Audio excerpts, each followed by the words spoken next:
Artificial Intelligence atau AI sering digambarkan sebagai teknologi masa depan. Namun secara historis, AI bukanlah penemuan baru. Ia adalah hasil dari puluhan tahun riset ilmiah, kegagalan, dan perubahan paradigma.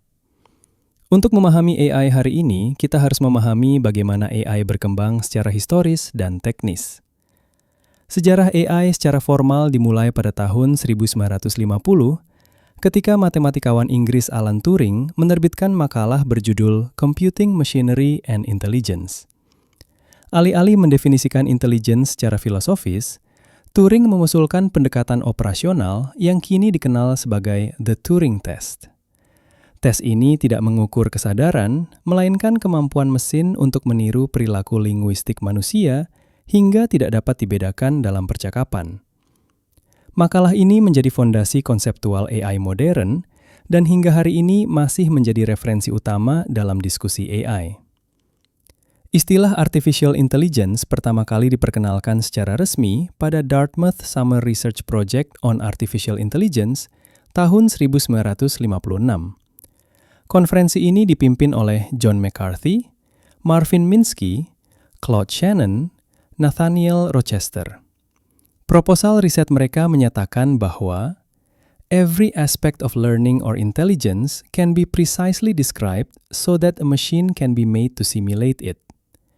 Ini adalah awal AI sebagai bidang akademik, bukan sekedar spekulasi atau fiksi ilmiah. Pendekatan awal AI dikenal sebagai symbolic AI atau Good Old-Fashioned Artificial Intelligence, GOF-AI. Ciri utamanya, knowledge direpresentasikan sebagai symbols, reasoning berbasis logik, sistem menggunakan explicit rules, if-then statements. Contoh nyata, expert systems seperti Mycin 1970-an yang digunakan untuk diagnosis medis berbasis aturan. Namun, pendekatan ini memiliki keterbatasan besar. Tidak scalable, sulit menangani uncertainty, tidak dapat belajar dari data baru secara otomatis. Pada akhir 1970-an dan akhir 1980-an, AI mengalami dua periode yang dikenal sebagai AI winter. Penyebab utamanya, keterbatasan computing power, ekspektasi yang terlalu tinggi, hasil nyata yang tidak sesuai janji.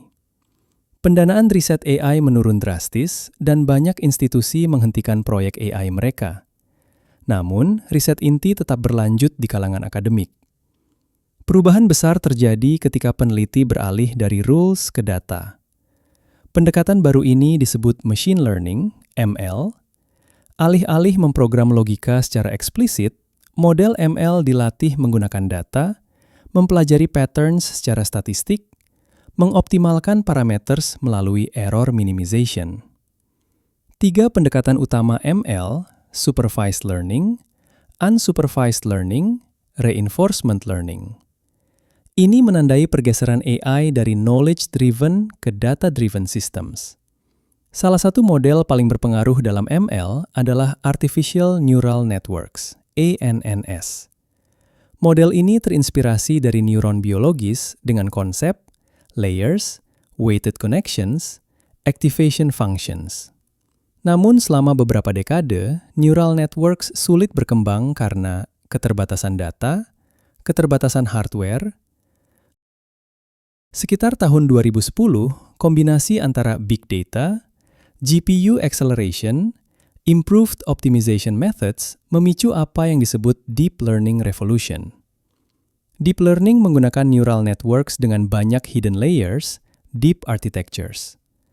Model penting dalam era ini, Convolutional Neural Networks, CNNS, menjadi computer vision, Recurrent Neural Networks, RNNS, menjadi sequential data.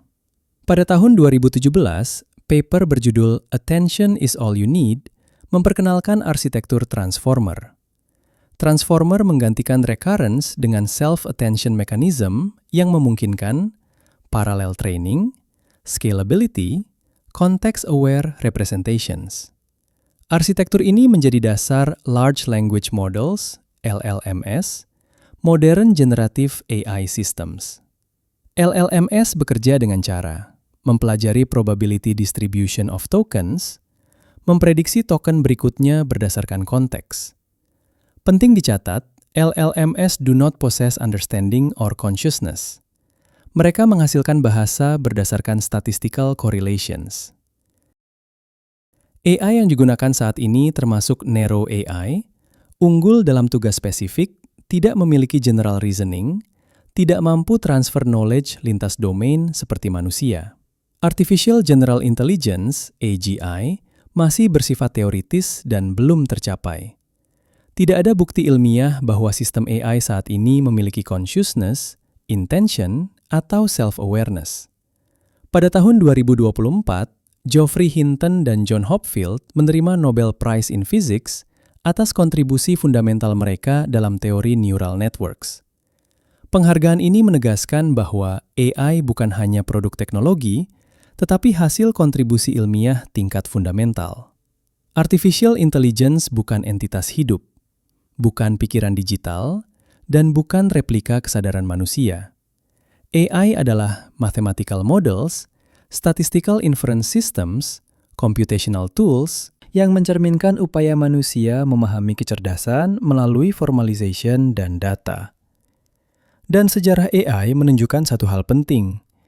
AI berkembang bukan karena mimpi besar semata, tetapi karena data, matematika, dan keterbatasan yang dihadapi manusia sendiri.